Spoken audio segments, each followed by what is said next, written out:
What's up? Hey, hello, everyone. Wow. So today we are back going to be talking about Survivor season 43, episode 8. Halfway through the season, over halfway. So it is going to be a good time talking tonight. So my name is Rachel. I'm Alyssa, and in case you haven't noticed, we have another person here with us today. So, Shane, do you want to introduce yourself? Yeah, hi, how's it going? I'm Shane. I know Rachel from college. I actually had no idea that Rachel was a Survivor fan as well until I came upon your video with Peridium and Russell Muscle and that whole video. And then, yeah, I messaged you and I was like, that's crazy. You have a Survivor podcast. Insane. And now I'm here. There we go. Yeah, should have known about it during the college times, and then that would have been fun. So I guess, Shane, how is your Survivor knowledge? When did you start watching the show? So, I mean, I'm kind of exposing myself here. I actually started watching the show over quarantine, but got into super fandom pretty quickly. Um, yeah, I mean, I love it so much. I think when I really transitioned into being more than just a casual viewer of the show was when season 41 came out. My friend and I went to Kelly Wentworth's premiere party in Seattle for season 41. Just like skipped class, left college, and had a fantastic time. And that's when I was like, all right, the show it's more than just a show to me now, for sure. Okay, love it. So, what's your thoughts on the season so far? Do you have any favorite players, winner pick, anything? Yeah, I like the season so far. I think the casting is fantastic as usual. I have really enjoyed watching. I think I was really hoping this week that something bigger would happen. I think I'm kind of waiting for like a larger, transition of power. I think we're probably leading up to that and haven't really gotten that yet. But I'm really enjoying it. I like the bead twist. I liked the getting rid of the hourglass. So yeah, I'm enjoying the season. As far as favorite players, I actually know Jeanine in real life, so I was Oh, definitely rooting for her pretty heavily. I'm in San Francisco now, so I've met her through a mutual friend. So this is a sad episode for me for sure. oh, Other so it's players that I'm rooting perfect for, for you to I be know, here yeah, on it is Under perfect. Boot. Yeah. Um, as far as other players that I was rooting for, I mean, I think Jesse and Carla are playing really well. I think Cassidy's flying under the radar. I like watching Cody. He's entertaining. Um, yeah, lots of great players this season. Okay, okay. So you know Jeanine potentially through like a friend through work. A friend who went to Cal actually, Okay. and met Jeanine just like being an SF. But yeah, we've actually become fairly good friends over the course of the past couple months. So yeah, it was a bummer to see her go. Um, but yeah, she was very tight-lipped on this season. I was talking to her, trying to get some details out of her, and she was keeping it locked down under lock and key. They signed those monster NDAs, man. You Yeah, can't be needling. So, yeah. Yeah. 100%. Alyssa, your thoughts on this episode? My thoughts on this episode, I was also disappointed that Janine went home, even though I have never met her. So, yeah, I feel like this episode had a lot of really great potential, and I hope that it's building up to something big instead of just kind of the seven crushing everyone else. But, I feel like this episode on its own, kind of mid tier episode, maybe lower tier episode, just because there was a lot of talk and not a lot of walk.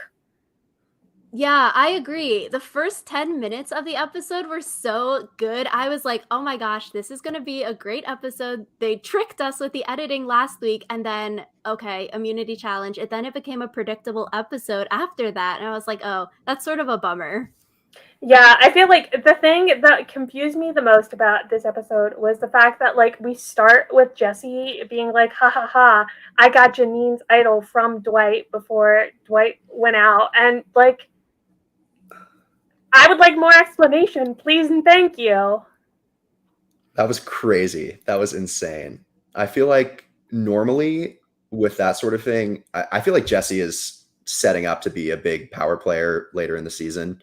And normally we see those sorts of things from Jesse's perspective. to sort of like build him up. And instead, we kind of saw it more from Jeanine's perspective, where we had no idea. We thought her idol went home with Dwight. And then we find out this episode that Cody actually, or not Cody, Jesse actually has it, which was crazy, insane. And I feel like for me, that made Jeanine going home even more like heartbreaking. Because like I still think of it as Jeanine's idol. Because like Jeanine gave it to Dwight temporarily for the purpose of protecting it from the knowledge is power advantage. And I feel like I understand that in Survivor, when you give someone something, it's basically you can't give it with stipulations attached, but like I wish that there was a way for Jeanine to have been like, this is still my idol, you are just holding it, because then maybe she could have gotten through this episode. But we talked a couple episodes back about whether or not Jeanine made a mistake by not playing her idol for Ellie. And I feel like now we know the answer to that question, because she didn't even get to play the damn idol for herself. So, oh my gosh. I liked the editing, though. They tricked us last week as viewers, bamboozled everyone to have the big reveal this week. I liked that trick rather than, okay, seeing Dwight handed off to Jesse before Tribal Council, then Dwight gets voted out, and then knowing, oh, the idol is still in play. So I did like how they tricked everyone, and then the editing of like, oh, everyone is playing this game of telephone, spreading rumors. Oh, we think the idol is gone. We don't think it's here. Dwight went home with it. Nobody knows. And then Jesse in a confessional just pulls it out. And I was like, wow, that is just such top tier. I loved that first beginning sequence. The first 10 minutes of the episode, like I said, I really enjoyed because of this. And I feel like Jesse having this idol, nobody seemingly knows about it. We haven't seen anyone else know about it. Dwight got voted out. Jeanine got voted out. Maybe Jesse told Cody about it that we didn't see on the episode. But like we said last week, we thought, oh, Dwight getting voted out with this idol, it's going to be rehidden and someone could get a sort of like Marianne secret idol like we saw last season. But now we know it wasn't rehidden and Jesse has a potentially secret idol. I think that's going to be so powerful. I completely agree. And one thing that I was thinking about is, if I were Dwight, I mean, I would assume that he would think that Jesse and Cody and his Vessi boys probably flipped on him. So in that case, if I'm walking out with, and I know that Jesse has an idol, I would definitely consider saying something on my way out. Like, I mean, I understand you want to have respect for someone else's game and not blow it up. But if I know that my ally just flipped on me right before I gave him an idol that only I know about, I would consider saying something on my way out the door. But that's me personally. I love it when they're petty as they're leaving. Just like, I love some pettiness. I love drama when people like say something like mind-blowing as they leave. Like, I get why people would dislike that, because some people are like, well, as soon as your name is read, that means you're voted out. You shouldn't be able to change the game from that point. Kind of like how we don't like people being able to like give idols and advantages after they've been voted out.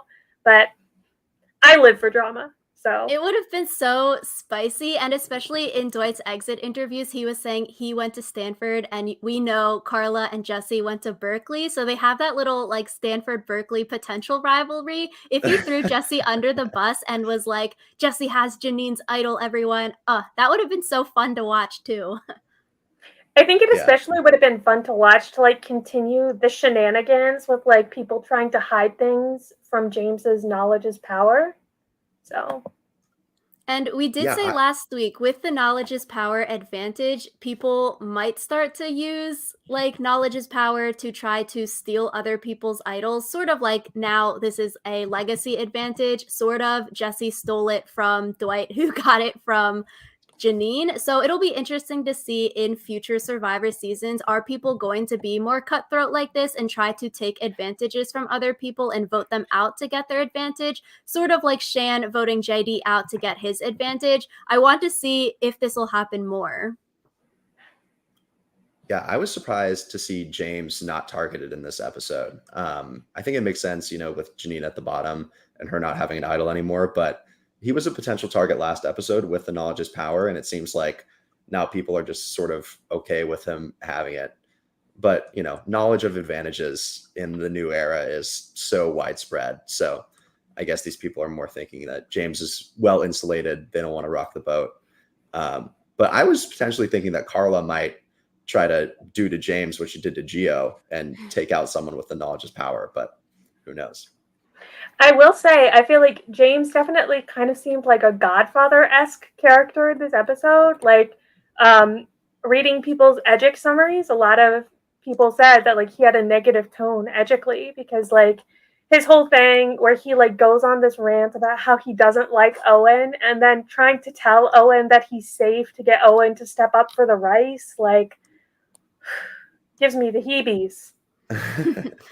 So I think, Shane, you have to ask Jeanine after the season ends if when she found out if she was mad or not that Jesse had this idol, because in exit interviews she was saying, yeah, as a fan of the game, I'm fine with Jesse having the idol, Dwight not being voted out with the idol, Jesse taking the idol, all of that. Yeah. But I want to know the true, was she actually a little bit salty when she figured it out? Because it does seem like from Jeanine's exit interviews, maybe Jesse doesn't make it to the end, because I feel like if Jesse did make it to final 3 and pulled out that idol, then Jeanine would be more salty about it. Or maybe she's good at these exit interviews faking it.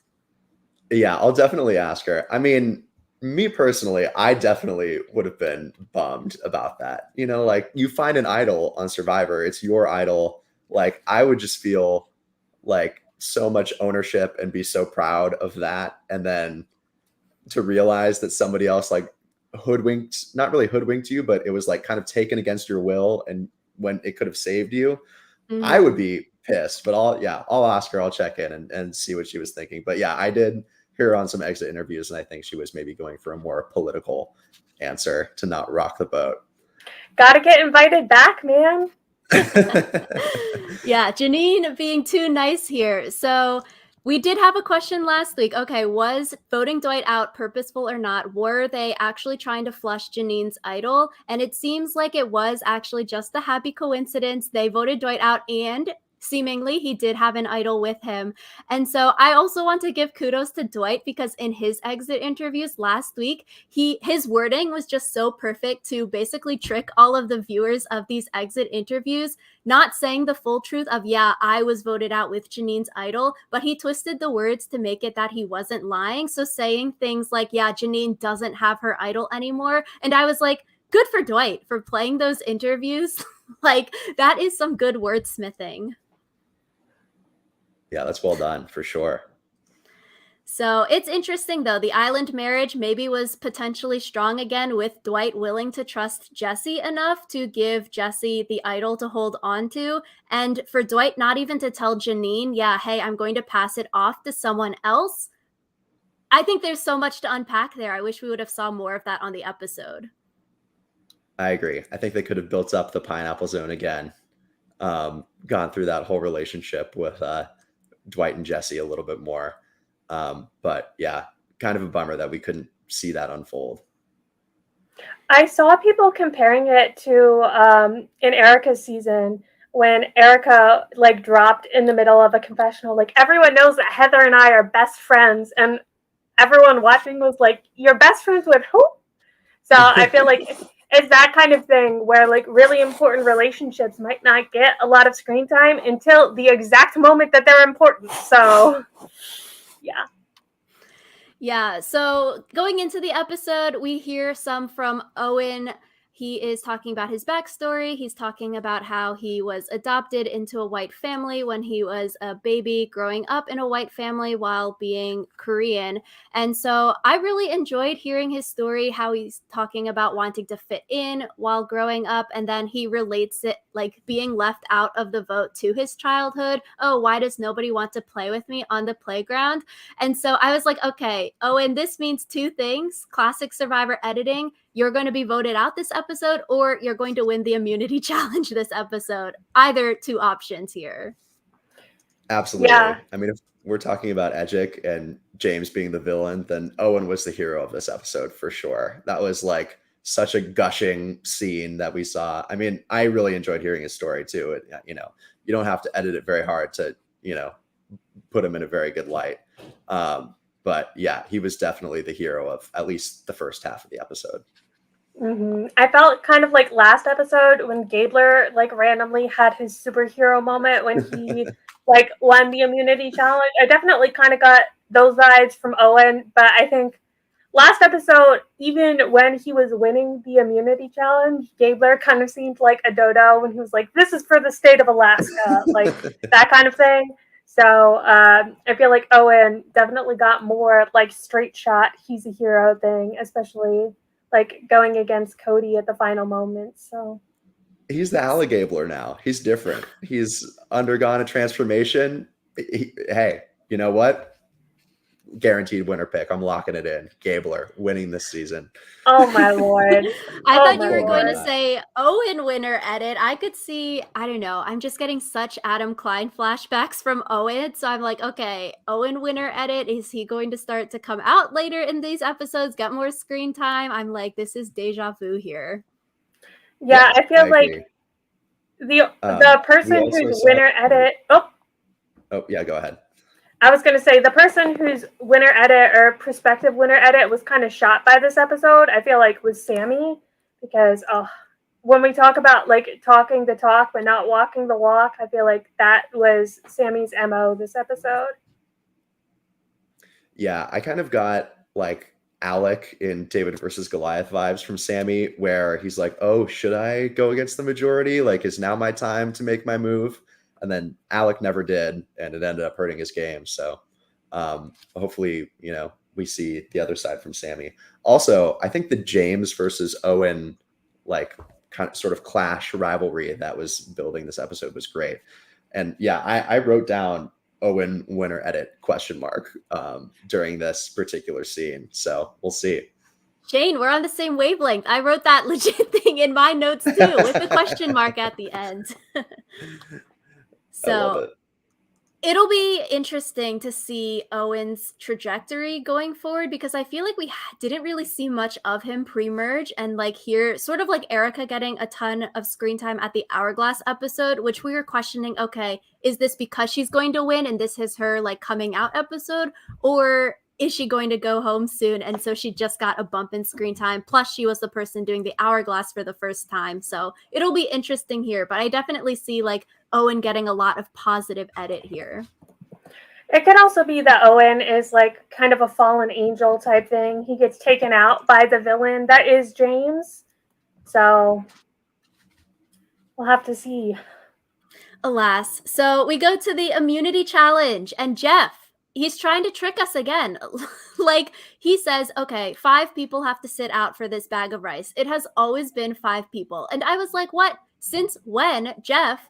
Last season, 4 people sat out. This was just like Jeff earlier saying, you could always trade rewards for a previous reward. Like, since when, Jeff? This is a Yeah. lie. Especially because in all other seasons, he has allowed people to like negotiate down. And then this time he was like, no, 5 is the absolute minimum that I'm going to take. Next time I ask, it'll be more. And it's like, bruh. I'm just imagining him like hyping himself up in the tent before. I feel like Jeff, like for all of like how much he loves negotiating in the past couple of seasons has seemed like kind of soft when it comes to these negotiations. Like going back to Angelina again, like I feel like in the negotiations since that season, he's been pretty willing to give the players the benefit of the doubt. So I'm imagining him in the mirror. This is your time, Probst. Be ready. You're about to go. Get 5 people to sit out. Also, the immunity challenge, I want to talk about the balls that they were balancing. They look like they were paper mache. I was like looking at them and I was like, is that a volleyball? Like, did they make those themselves? Like, I don't know. I literally was like, did they just paint volleyballs for this? Because it looks kind of like not the nice volleyballs, but like the kind of like cheap plasticky ones that they would have you use for like middle school gym class, where Mhm. I'm sure that they come like in like huge bags because they just pop so often. But like, man, I thought this was an interesting twist on the other like ball pole challenge thing where you have like the small ball that you balance on the plate and like that kind of thing, because this was a much larger ball and the pole ended up being much longer, but then they also had kind of like the lip around the edge of the Mhm. plate. So Yeah. So before the immunity challenge, we see Sammy, James, Carla, Jesse, and Cassidy. They are the 5 people to sit out. Jeff is not taking any bartering this episode. But like you said in the mirror, 5. I'm going to get 5. I cannot get 4. So he's stuck with 5. I think they should stop doing this negotiation. I feel like we've seen it play out multiple times now. I think it's sort of getting a little bit old or boring. I'm not sure. What do you all think? Should they retire this? I mean, it's always interesting to have these situations where you can see who's feeling most comfortable. Um, but yeah, I agree. It might be getting kind of boring at this point. Yeah, I think it's kind of boring, mostly because I feel like, has this ever like actually changed the outcome of who would have been immune? Has it actually changed anything other than some people get to like pat themselves on the back for getting their tribe rice? Like, I think that maybe it was the way this was edited, but the fact that like James asked Owen to step up and Owen didn't kind of was like, that would have been like the hero move. If Owen had stepped up and then they had voted out, that would have been a reason I would be like, okay, maybe we can keep around the negotiation like 1 season longer, just to see if like interesting things keep happening. But I feel like if it hasn't been interesting multiple times in a row, like just let it go. I feel like it's kind of like the hourglass in that case, where like it didn't work out, it didn't lead to anything cool, so just let it go. Exactly. I feel like people sitting out nowadays, it doesn't really mean anything. Like, sure, maybe it can buy you a little bit of goodwill, but like, and the final 3, no one's going to vote for you because you sat out today. They're willing to vote you out tonight, even if you sat out today. So it's not like you're going to win $1 million by sitting out for this bag of rice. I'm like, just give them the food, I feel like, because sitting out doesn't really mean anything because you can still get voted out. And I do wonder with like the James telling Owen that he should sit out. That was the only good part. That made this a little bit spicy. Okay, is Owen going to sit out? Is he not going to sit out? What was Owen's thoughts about this? And we saw after the challenge, Owen was like, what? Why would he tell me to sit out?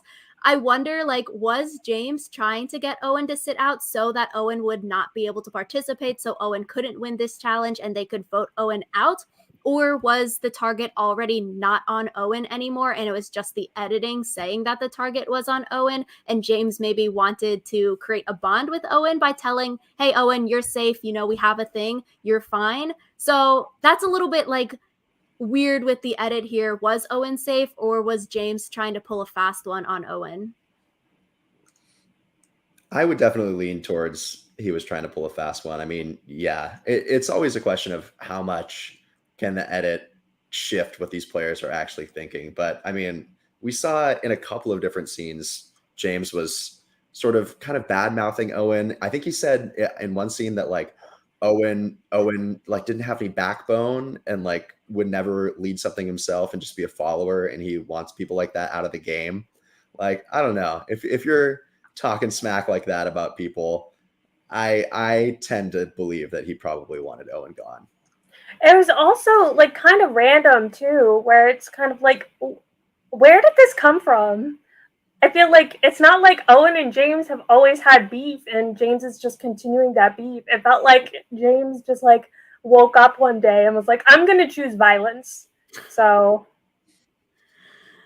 So we get to this ball balancing on a tall stick challenge. We sort of have this DIY on our channel here, but a smaller ball and a smaller stick. I feel like this challenge was also sort of boring. Like, okay, yes, it's easy to do. You can't really make 11 big obstacle courses, but like balancing a ball on a stick, a really long stick, it's not so interesting. I fast forward it through the second time. oh my god, me too. It was just kind of like Jeff tries so hard by narrating and being like, "Oh, almost lost it that time," but I'm kind of like, Jeffrey, I have eyes. You cannot. On the first watch through, I loved it because I was, they did a good job of making me want to root for Owen. So I was getting up out of my chair and I was fired up. I was ready to go.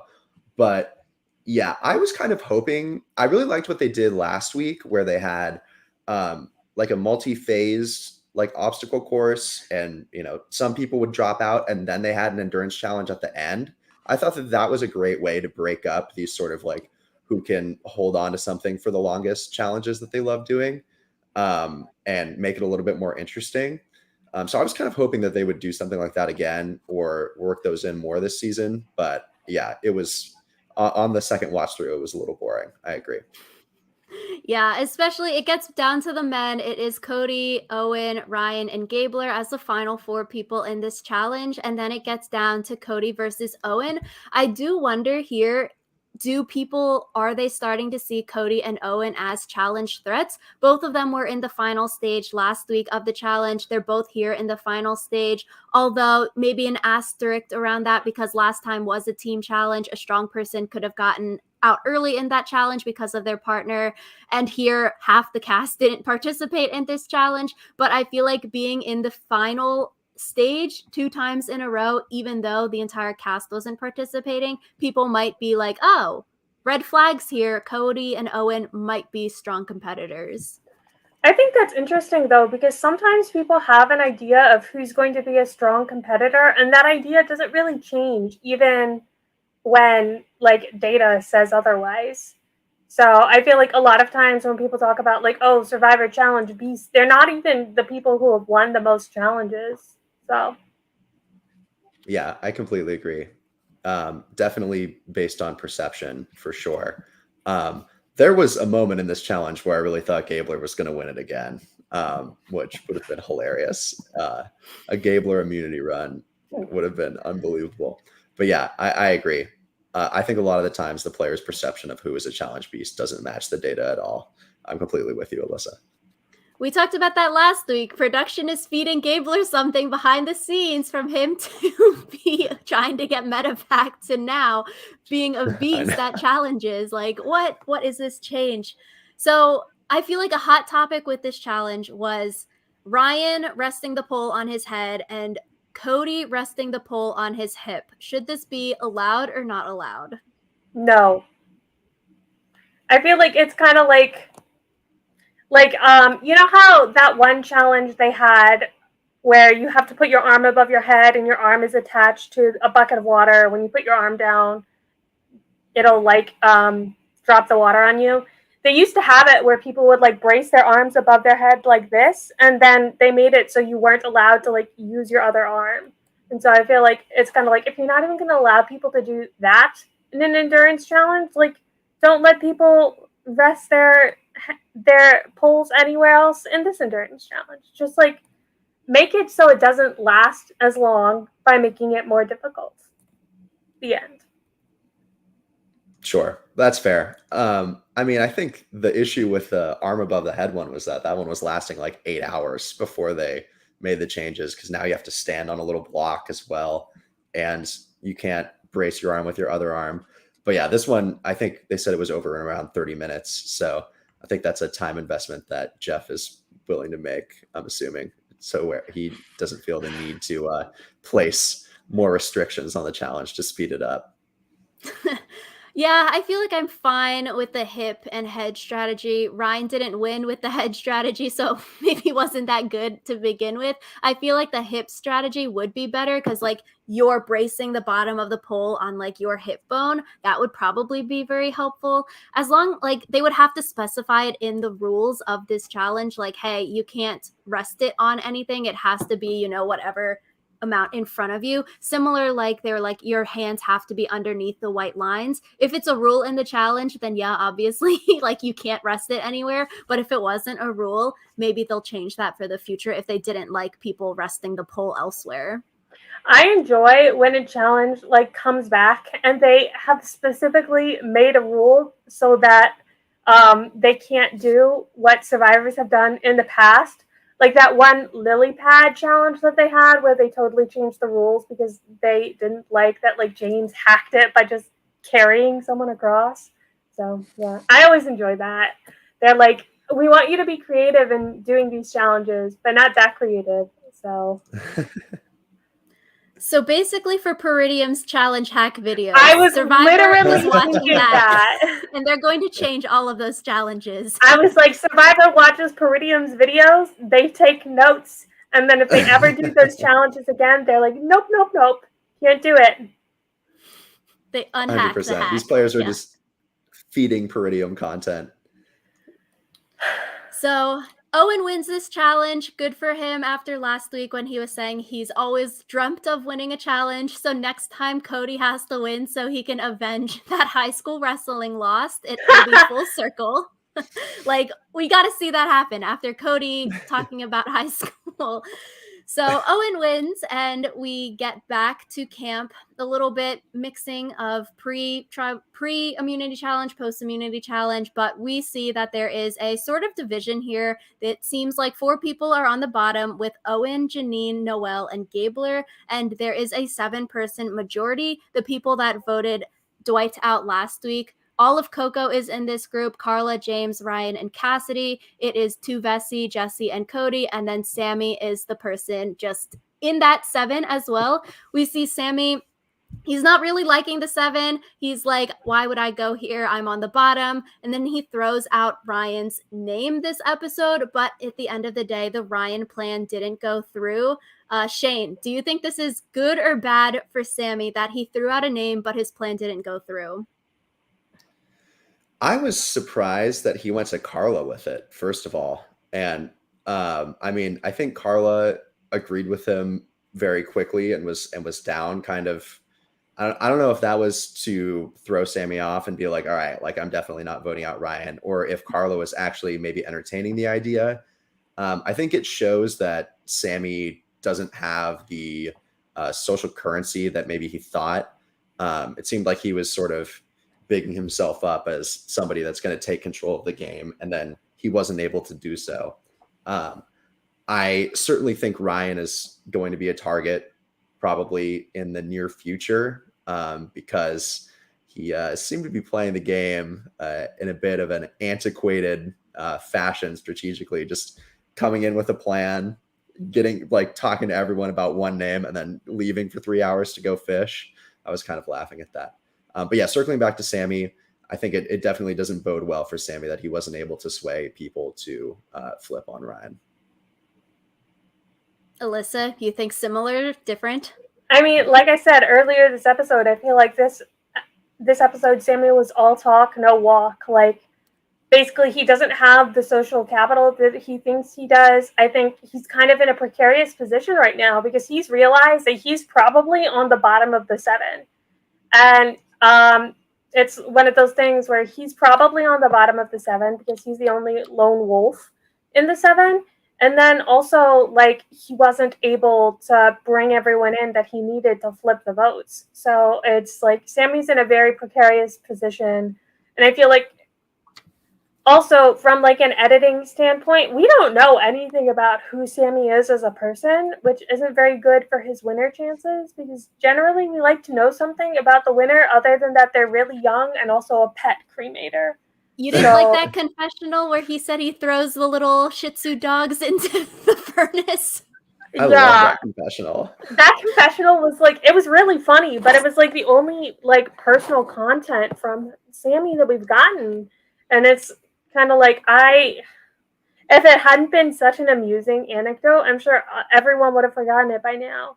So, yeah, I just feel like Sammy is not the winner that everyone thinks he's going to be.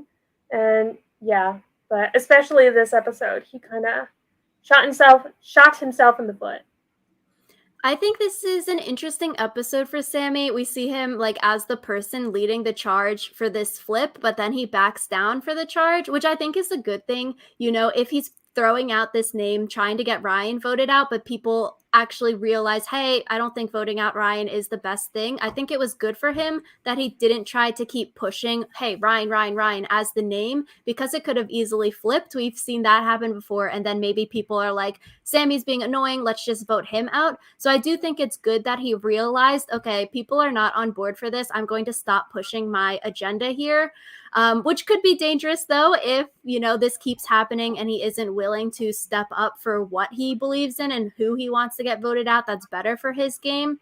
But I think it is good for him that he realizes that this 7 is not good for him long term. Because a lot of times we see in Survivor, the people on the bottom of the big majority alliance don't ever realize, or they aren't willing to do anything about being on the bottom. But it does seem like Sami does realize he's on potentially the bottom of this 7, and he is willing to try to do something to fix that and not just, be number 7 out of 7 here.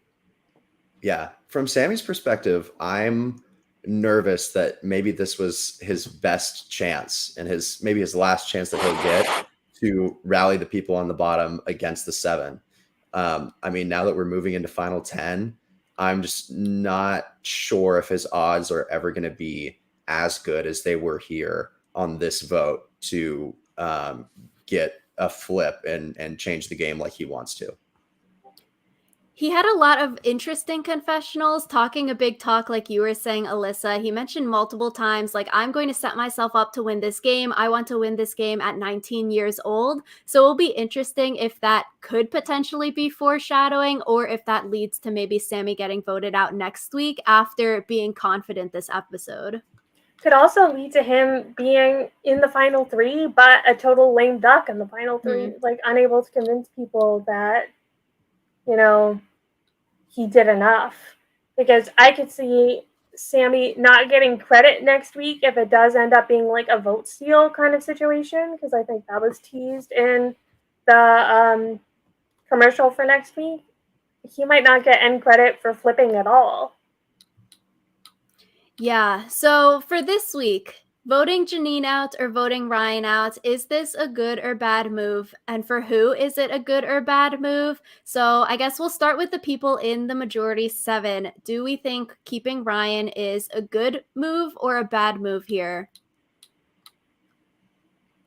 I think for Coco, I mean, the majority 7 is definitely quite a bit of Coco. And I think for everyone involved in Coco, keeping Ryan is probably advantageous.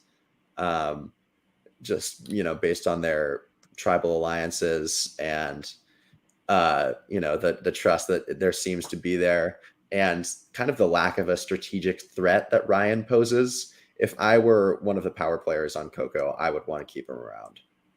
Okay, I agree with that. I think for Carla and James, keeping Ryan is a good thing this episode, because like we saw James in confessional say, Ryan's on our side. Like, why would I vote him out when he's voting with us? And like what you're saying, what we've seen from the edit, Ryan, maybe not the best Survivor strategic player. He was throwing challenges pre-merge where he got his BFF voted out of the game. Him and Gio thought they were on top of the world when they weren't actually. Final 7, we saw him saying at the merge feast, let's make this a final, or at the merge feast, he said, let's make this a final 7. So he's sort of getting like a little dodo edit here. And from that perspective, he's not that threatening. Like that old school player. He said, this is the plan, goes out and disappears and fishes for a few hours. You want that person on your side if they're willing to work with you and just vote the way you want. I also feel like Ryan doesn't really pose much of a threat physically either. Like, he hasn't won any individual immunity challenge. And if he's feeding you, like, I don't see how it would be a bad thing to keep him for anyone, because he's not really a strategic threat. He's not as much of a physical threat as you maybe would otherwise believe. He's giving everyone food in a time when they desperately need it. Like, really, the only reason that he's bad for anyone is that he's a number. And I would say he's maybe an easily swayed number. Like, right now, he's content to, like, be in the 7 and ride in the 7, but I feel like he could also be swayed to the other side if he was convinced that, like, oh, the 7 isn't going to take care of me, so... Yeah, and I think if you're comparing Jeanine and Ryan just, like, face value, Jeanine, like we saw, could be a little bit more threatening because she has more strategy thoughts, and she's a free agent right now. Her BFF got voted out. She could get back in with the Baka guys. She could really work with whoever. She could work with the women. She could work with the Baka men. And the thing is here, it seems like Jeanine and Ryan didn't really have much social capital left with the people still in the game. But compared to Ryan, I could see Jeanine, like we said last week, we thought Jeanine could make it to final 3 if people saw her as a free agent and she could get in with the big group. For sure. As someone that was rooting for Jeanine, that's sort of what I was hoping for. But The flip side to this majority alliance keeping Ryan is we saw Cassidy vote with Jeanine and try to vote Ryan out because she was concerned about there not being that many women left in the game, which I think is a totally valid concern. So, clearly there might be a fracture coming there with Cassidy not wanting to work with the rest of the seven. I thought that was an interesting subplot, and I'm excited to see what she does next week. People have been talking so much about Cassidy. I feel like because she had that whole confessional of like, oh, I want to play like a fox. A woman can't play a really out there game and still end up winning. And a lot of people have been talking about, is this foreshadowing Cassidy winning? Is this foreshadowing Carla not winning?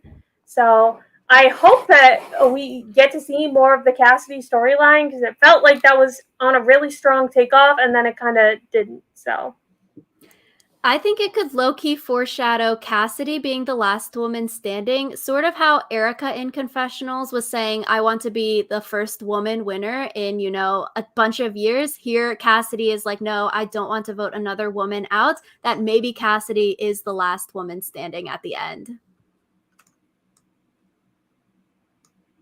I mean, that wouldn't be difficult considering there's only 3 women left now, so Only 2 more. She's got to get out. But for Cody and Jesse, I think it's also good for them in the 7 to keep Ryan around because of this potential friction between the Coco members, between Ryan and Cassidy. We saw them having some beef pre-merge with Gio in the group. Cassidy doesn't really trust Ryan now, so they have that fracture already. So even though in the 7 it's 4 Coco, 2 Vessi, 1 Baca, I don't think it's actually going to split 4-2-1 if they make it down to 7 together. They'll probably split at, 8 or 9 like we've seen usually. But if they got to 7, I don't think it's a straight 4-2-1 where Coco can dominate Vessi and Baca because it's 4-3 if you're looking at tribal lines. We've seen them having other relationships. Jesse is close with Carla, so Jesse, Cody, Carla, and another person could create a majority. Cassidy and Ryan don't really like each other. That's a fracture. Vessi and Baca here could team up again. I feel like by keeping Ryan around here and voting out Jeanine, you keep that potential friction. So it's an easy vote in the future. You can vote out Ryan or vote out Cassidy because someone will want that other person out. I agree. We saw how powerful a tight twosome can be in the new era in 41 in the end game with Heather and Erica. And to me, from my perspective as a viewer, it really seems like Cody and Jesse are the tightest duo in the game. And that might not be true at all. Like you said, Cody's or Jesse's forming new bonds. But it certainly seems like they're positioned pretty well to maybe allow Coco to, fight amongst themselves, and then they can slip through the cracks and be sort of a 2 that won't turn towards the end game. Yeah, and I feel like for the 7, even if you're on the quote bottom of the 7, if you're someone like Sammy thinking you're on the bottom, he might not really be on the bottom because, like I said, I don't think it's going to split 4-2-1. If I were in the 7, I would not want to break the 7 up for at least 1 or 2 more votes, like have a few easy rounds. Like, sure, that is such boring TV, but I think in the game, if you can set yourself up right, it's fine gameplay. You'd want to have that strong alliance, at least for 1 or 2 votes. Why would you break up the band before you even performed? I think you break up the band if you realize that you're the one getting fucked over by the band's contracts. Like, I think the idea that,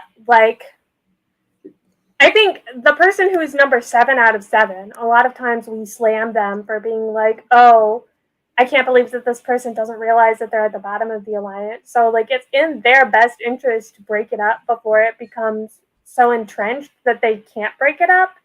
And so it's just one of those things where maybe number 7 and number 6 on the alliance want to break it up before it becomes anything worse. Which I do wonder, I feel like this is only potentially really bad for the people on the bottom. So Noelle, Owen, and Gabler. Them flipping to vote with the majority to vote Jeanine out also makes sense, though. You don't want to be the odd person out so steadfast. Yeah, Jeanine, I'll vote with you. I'll try to save you. If everyone else is not going to vote that way, like, sure, they're going to flip and vote with the majority. That makes sense to maybe try to gain some good favor or get in with some people. I feel like here for them, though, hopefully maybe they're willing to lose the battle here. They're willing to lose Jeanine, but they're going to try to win the war in the future.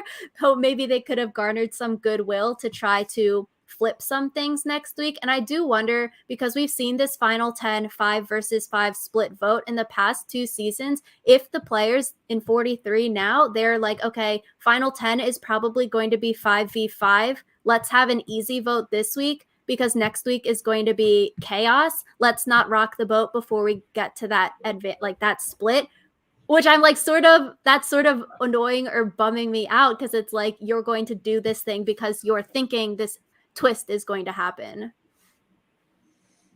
Yeah, that's fair. I think one really interesting thing that Jeanine said in her exit interview was that she, above all, didn't want to rock the boat, and that this season in particular, if you're seen as scrambling or getting paranoid, then that's sort of a death blow to your game. And so she wasn't willing to play her shot in the dark. She wasn't really willing to throw out names and sort of like try to live one more day. So I agree. I mean, it seems like with this final 7, everyone's kind of locked in on not trying to rock the boat, like you said, going for a unanimous vote out here. I'm intrigued to see when that's going to flip and when people are going to start realizing that they need to switch some things up. Hopefully not too late, because I feel like the seasons that end up disappointing are the ones where people try to rock the boat after the boat has already... I'm not sure where I'm going with this metaphor. Yeah, rock the boat after the ship has sailed, except for when you do rock the boat, that's when the boat is on the... Whatever.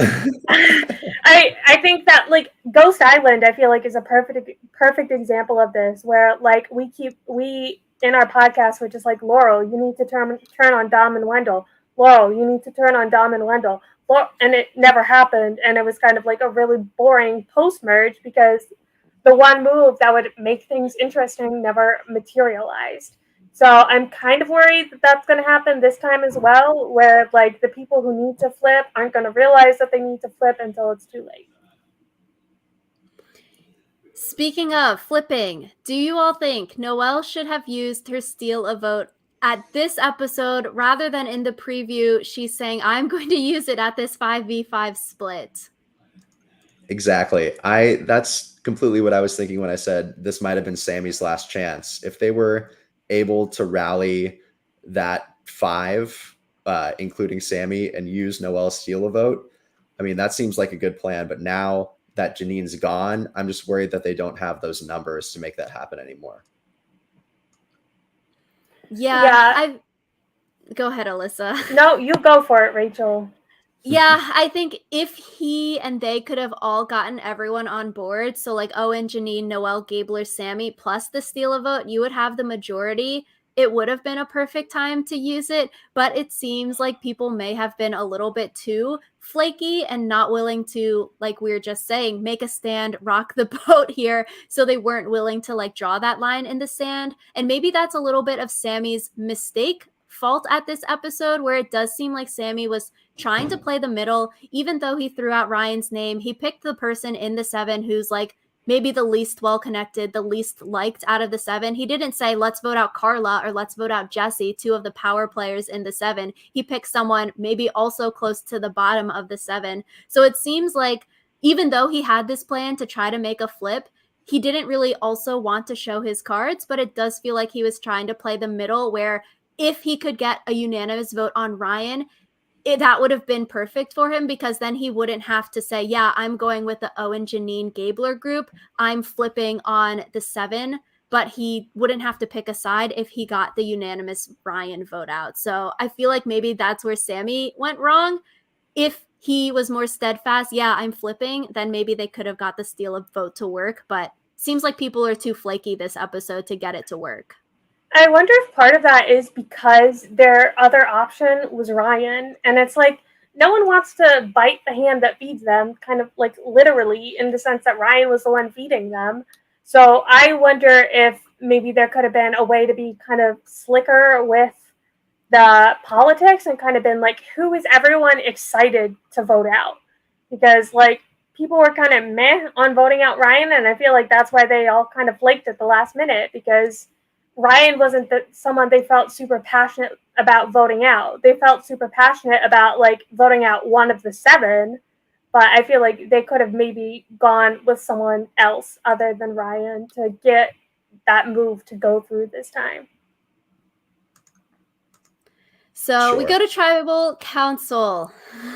Anything of note to tribal council? I feel like everyone just talks in these metaphors now, and I'm like, no one really says anything. They're doing the lawyer talk, the Dwight in his exit interviews. You're saying a lot of words, but you're not really saying anything at tribal council. Oh my God. Don't even get me started. This is, I mean, my least favorite part of Modern Survivor, I think, is how long of a time we spend at tribal council and nobody says anything because everyone's being so cagey. It's just like Jeff trying to fish things out of people, and no one's going to mess up anymore. Everyone's too locked in. Everyone knows how to play the game. Like, we definitely had a short era there in the late 30s of live tribals happening all the time. But it feels like in the new era, everyone is so tight-lipped. Everyone really knows how to play the game.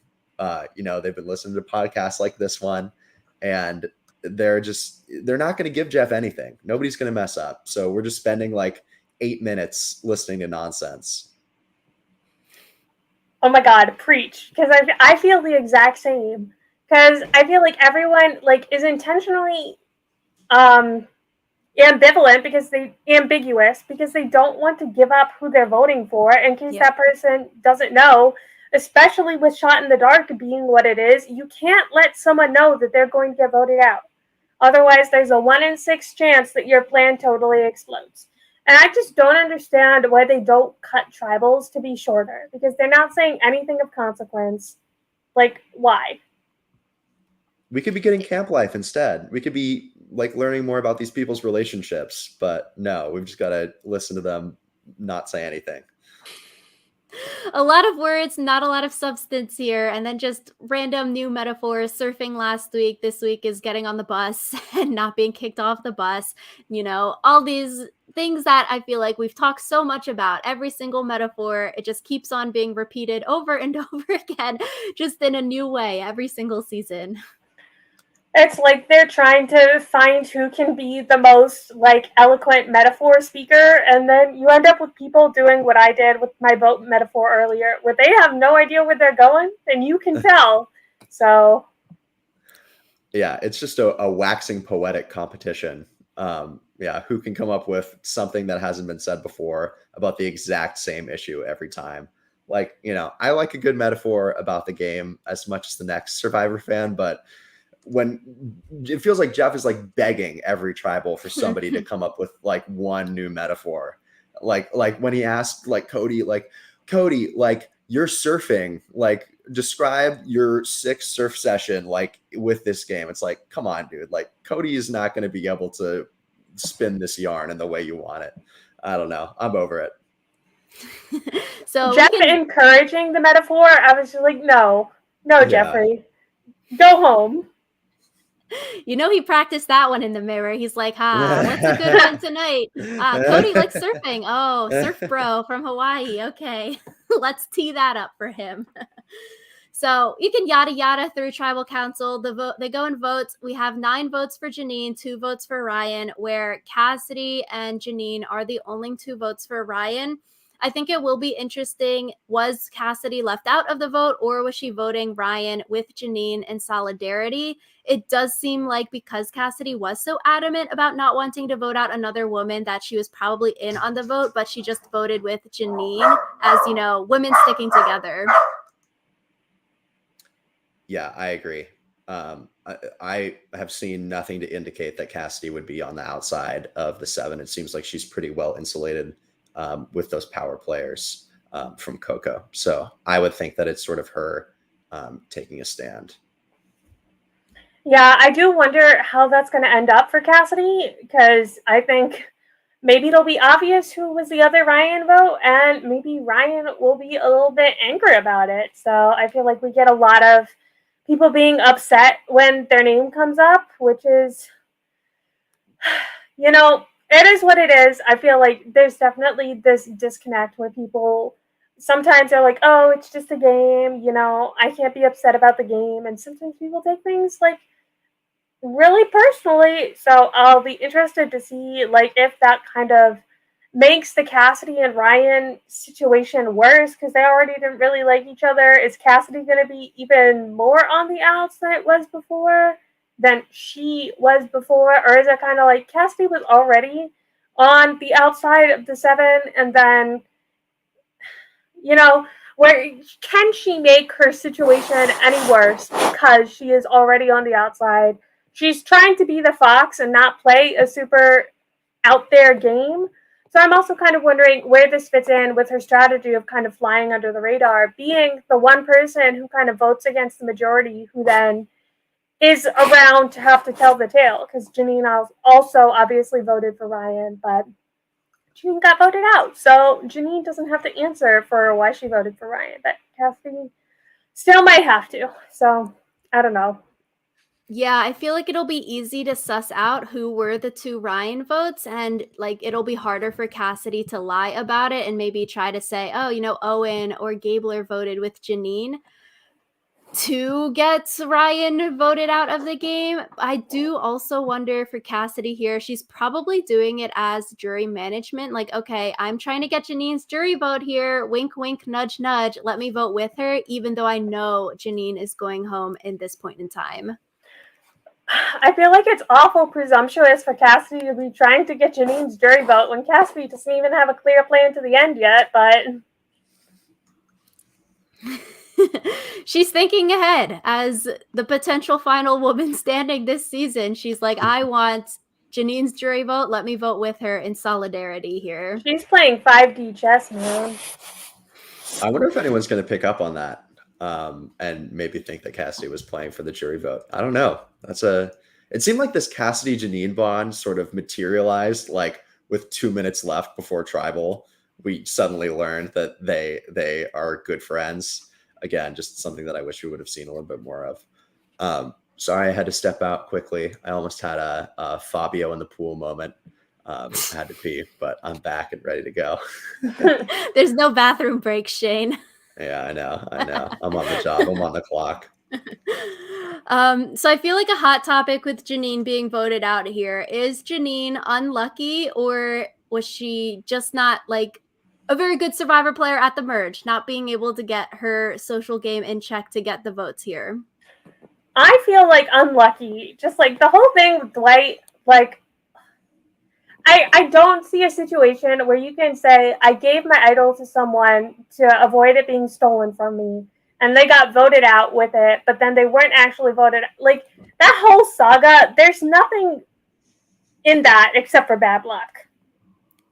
Robbed Queen. I mean, I'm biased. I wish I could push back and give the alternate take here and play devil's advocate, but Janine's my friend. I was really rooting for her. I was so bummed to see her go, and I feel like she got incredibly unlucky. I've for sure never seen anything like this happen in Survivor. This like idol saga that went down, and like we've seen with common knowledge of these idols in the new era, people like Xander sometimes can just sort of coast to the end with their idol. Like having an idol is it definitely having everyone know about your idol decreases its effectiveness of playing it.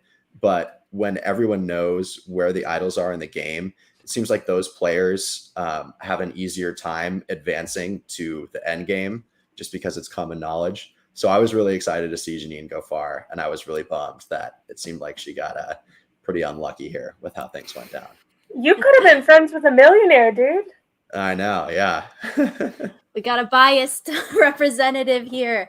Yeah, I would say unlucky, and also like a mix of potentially bad Survivor moves pre-merge because I feel like with the whole Ellie and Jeanine duo, and then them going against Gabler and like sort of having a men versus women, all of that tension we saw at Baca leading up, and because they never went to another tribal council after voting Mariah out, that made that first, fake merge vote where Ellie gets voted out very bad for her and sort of set her up for a downfall here 2 weeks later after that. So, 2020 history, maybe pre-merge you try to go to another tribal council, or maybe you say, okay, Ellie shouldn't have saved Gabler that first vote, and you should have let Gabler eliminate himself and not play the idol and just vote him out and save Mariah there. Then maybe that's too much revisionist history, too far going back to try to fix things. But it does seem like from the merge and Ellie versus Gabler, that was like already her downfall here. Sometimes you just get screwed. Like, it happens. Yeah, it's tough. Having your number one ally be in a sort of debacle like that with Gabler is definitely not the way to go. I mean, it seemed like Jeanine was good with Gabler. It didn't seem like there were any hard feelings towards her as a result of that situation. I mean, from my perspective, it seemed like Gabler was probably madder at Ellie for going through the bag because they had a tighter bond at the start of the season, bonding over Metallica and whatnot. So yeah, I mean, it's sort of a tough draw. I think it was more a result of the Ellie Gabler debacle, plus, which was unlucky and not Jeanine's fault, plus this whole Idol and Dwight debacle, which again, I would say was not Jeanine's fault, even though you could say a better player could have seen that Dwight was on the bottom and potentially maybe going home. And so you don't give your idol to him. But yeah, I don't know. So you're saying the Gabler strikes again. It's all Gabler's fault. Should have let him vote himself out the first episode. I feel like, just a side note, that usage of the word debacle, perfect. We need more debacles in the world. I appreciate that.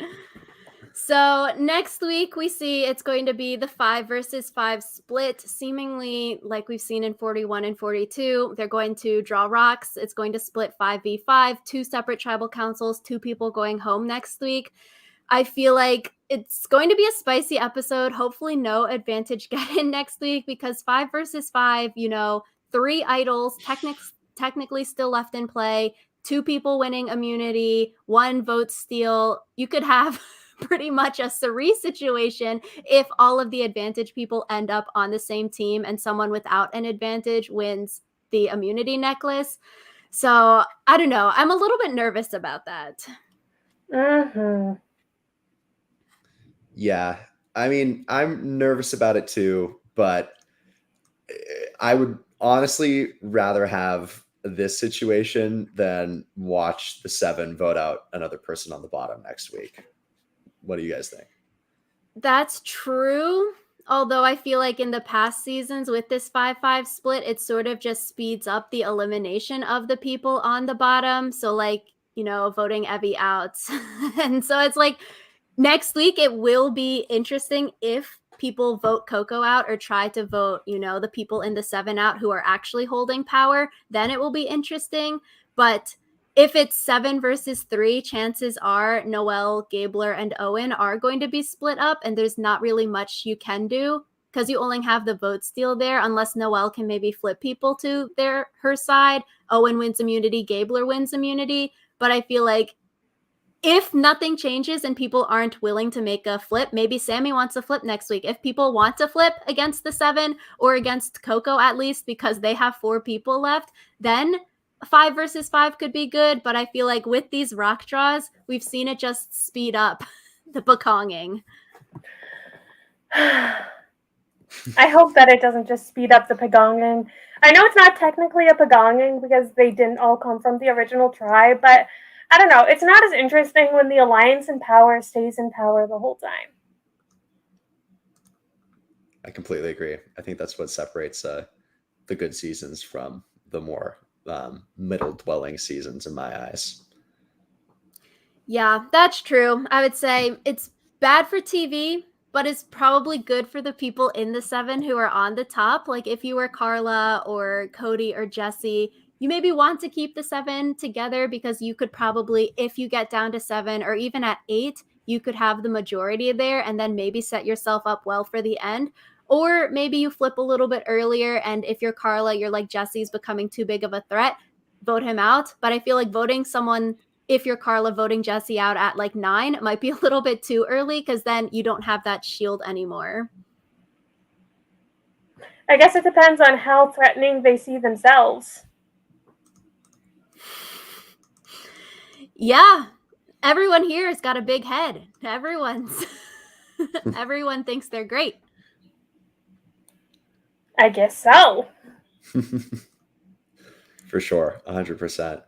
Yeah, I'm excited to see what happens next week. The double tribal will definitely be a good time. So, yeah, fingers crossed for not a Pagani speed up and maybe and not an advantage get in. Let's just slide right down the middle of those two things and come out on the other side.